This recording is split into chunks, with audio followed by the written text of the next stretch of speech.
নমস্কার, আমার নাম তন্ময় ঘোষ। আপনারা দেখছেন আবহাওয়া টাচ। আজ মঙ্গলবার, মেঘলা আবহাওয়া, কিছু কিছু জায়গায় হালকা বৃষ্টি হয়েছে এবং বেলার দিকে মেঘ পরিষ্কার হয়ে যাওয়ার সম্ভাবনা আছে।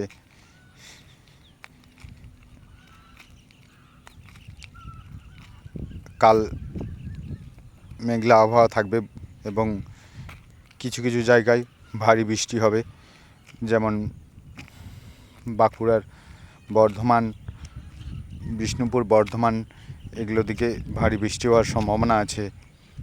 বৃহস্পতিবার মেঘলা আবহাওয়া এবং বৃষ্টিপাত হওয়ার সম্ভাবনা আছে।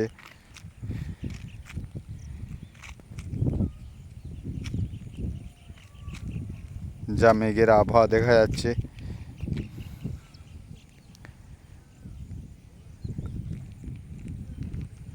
এখন বৃষ্টিপাত চলবে কিছুদিন যাবৎ এবং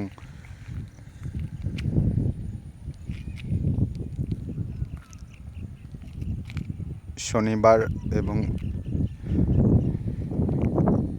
থেকে মেঘের আবহাওয়ার পরিবর্তন হবে এবং হালকা মেঘলা আবহাওয়া, তেমন বৃষ্টিপাত হবে না আর, কারণ মৌসুমের প্রভাব বা নিম্নচাপের প্রভাব আস্তে আস্তে কম হতে শুরু করছে। মেঘ অনেকটাই পরিষ্কার হয়ে যাবে। মেঘলা আবহাওয়া লক্ষ্য করা যাবে। বৃষ্টিপাত আবার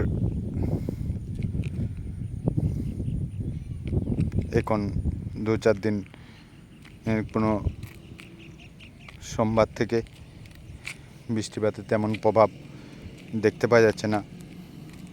তো মৌসুমি বায়ুর প্রভাব এখনও কতদিন আসতে বাকি, সেটাই লক্ষ্য করার বিষয়। বঙ্গোপসাগরের উপকূলে তো মৌসুমের প্রভাব খুব ভালোই, কিন্তু পশ্চিমবঙ্গ তথা ভারতের বেশিরভাগই জায়গায় এখনও মৌসুমের প্রভাব ঠিকঠাক নেই।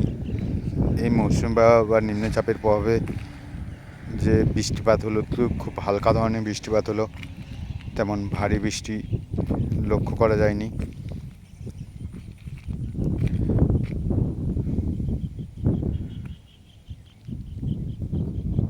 তো শনিবার থেকে মেঘের অবস্থা অনেকটা হালকা ধরনের হয়ে যাবে এবং বৃষ্টিপাত তেমন আর লক্ষ্য করা যাবে না। তাই আবার মৌসুমি বায়ুর প্রভাব পড়তে কত দিন সময় লাগে সেটাই এখন দেখার।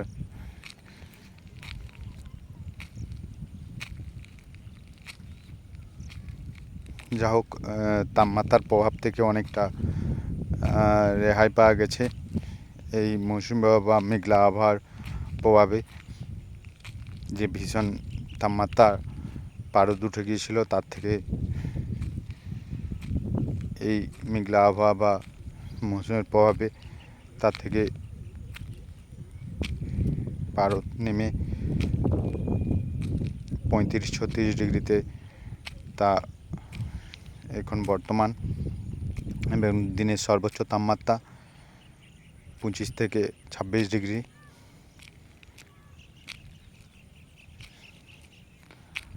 হাওয়ার দিক অনুযায়ী প্রত্যেক দিনের আবহাওয়া চেঞ্জ হয়।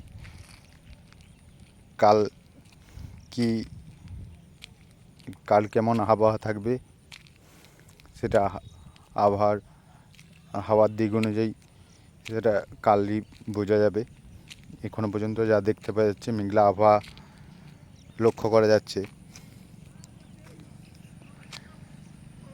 তো মেঘলা আবহাওয়া শনি রবিবার পর্যন্ত থাকবে এবং সোমবার থেকে মেঘ হালকা হয়ে যাবে এবং মঙ্গলবার থেকে তো বৃষ্টির কোনো পরিবার আর থাকবেই না।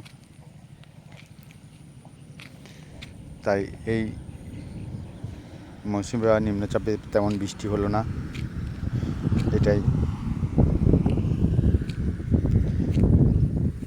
আবহাওয়ার ইনফরমেশন পাওয়ার জন্য চ্যানেলটিকে সাবস্ক্রাইব করে রাখবেন এবং নোটিফিকেশান বেলটি অন করে রাখবেন।